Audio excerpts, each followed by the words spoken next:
Hello everyone. What decides the food you eat is good or bad to your health? Well, of course, there are many factors which decide the same. One important point is the glycemic index of the food. Now, in this video, let's look at this glycemic index in detail and also look at how you can play around with the foodstuffs using this concept of glycemic index. Make sure you watch this video till the end so that you get some day-to-day hacks like how you can make your Maggi less unhealthy using this glycemic index.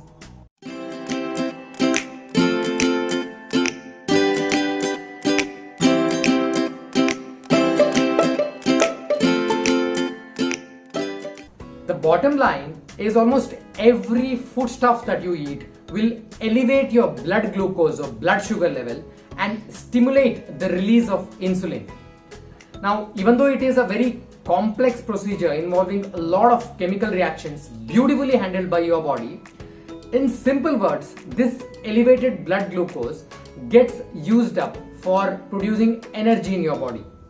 Now, any excess amount of blood glucose gets stored in different part of your body as fat.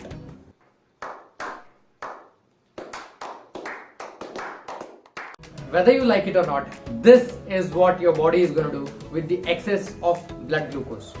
Now, as I told you previously, this is a complex procedure involving a lot of factors, but in simple terms, we may say that more and quicker the rise in blood glucose following the intake of a particular food, more unhealthy it is to you. So to understand this aspect of various foodstuffs, the concept of glycemic index was introduced. Now, glycemic index is simply a measure of how much the blood glucose gets elevated immediately after you consume a food item alone. Please note my word alone. All the trick lies in this word. Anyway, let's get to that a little later. Glycemic index of a specific food ranges from 0 to 100. And based on the glycemic index, food items can be categorized into low, medium and high glycemic index food. In a given food, various factors decide its glycemic index. The composition of the food, that is, how much of carbohydrate, protein and fat a given food item contains, the extent of cooking and the method of cooking used, ripeness in case of fruits or vegetables, and any processing done on the food or the preservatives added to the food. Now, carbohydrates can be divided into simple carbohydrates which are readily digested and absorbed in our body, and complex carbohydrates which are digested and absorbed slowly. Simple carbs, sugars and processed foods get quickly absorbed by the body, raise the blood glucose level very sharply and stimulate the release of insulin, that is, cause insulin spike, and hence have a very high glycemic index.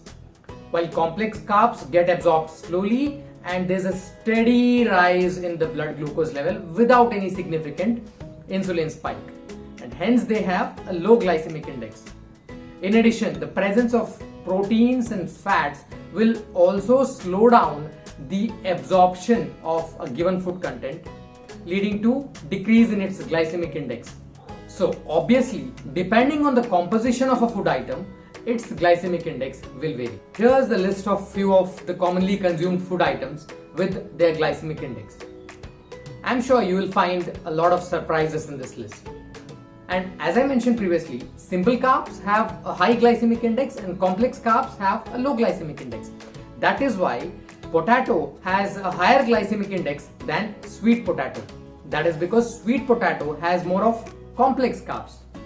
Now you know what is good for your health. For certain foods, the cooking method can also affect its glycemic index.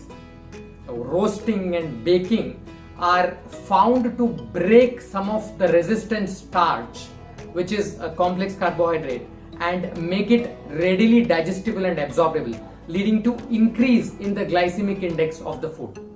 Conversely, boiling is found to retain the starch and help in keeping the glycemic index lower.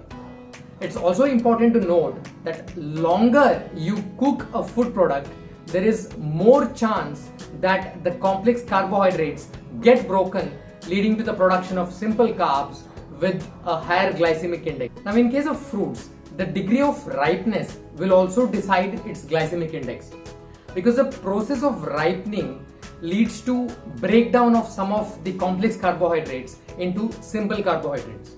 As a result, obviously, when a fruit gets ripened, its glycemic index increases. For example, a ripened banana has a glycemic index of 51, whereas underripe banana has a glycemic index of 30. How refined the carbohydrate is will also decide its glycemic index. Processing methods like grinding and rolling will break down amylose and amylopectin, leading to production of simple carbohydrates and a higher glycemic index. In general, all the processed foods have a very high glycemic index, and of course you need to avoid them.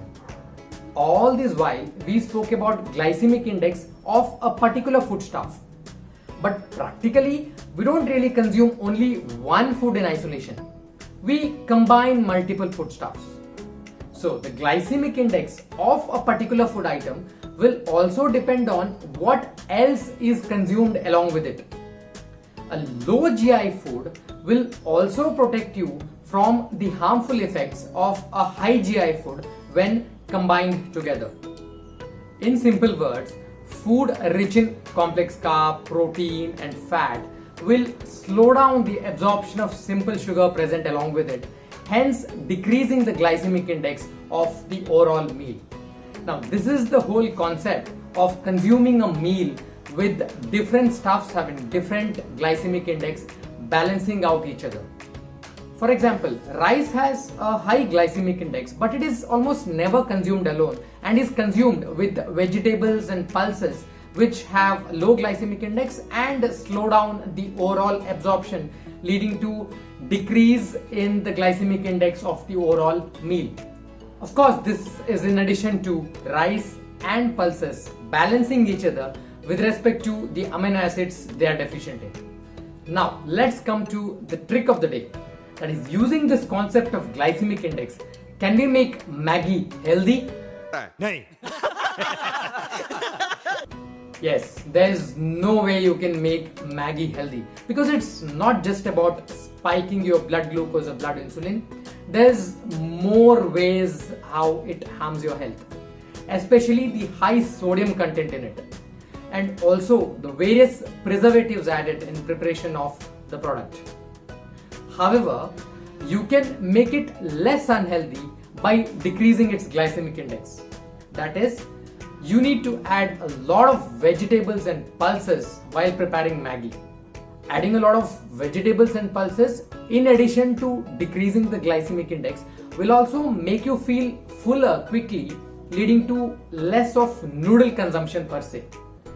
Now, I'm sure many of you must be telling that we prepare Maggi as a quick eat, and obviously adding a lot of vegetables and pulses is not practical. So, what's the practical way of making Maggi less unhealthy? That is, decreasing its glycemic index by adding ghee. Yes, ghee, being a fatty food, decreases the absorption of the food that is consumed along with it, hence decreasing the glycemic index and the sugar spike that follows.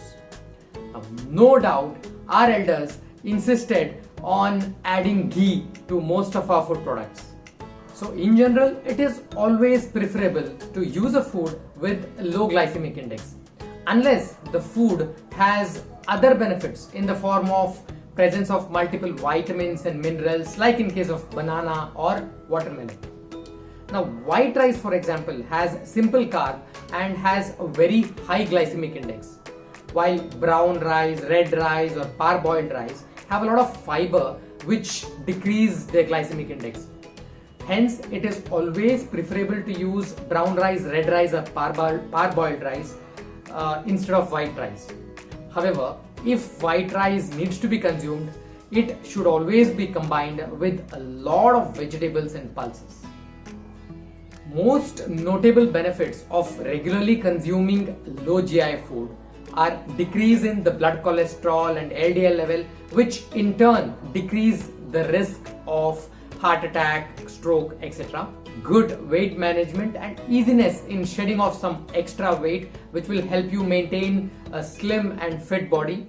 Decreasing the risk of development of few of the cancers like colon cancer, etc. Now this is the list of some of the low GI food which need to be consumed on a regular basis. So these were few important points on this topic of glycemic index.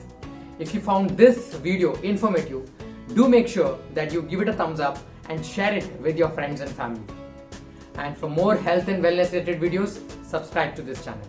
Thank you for watching.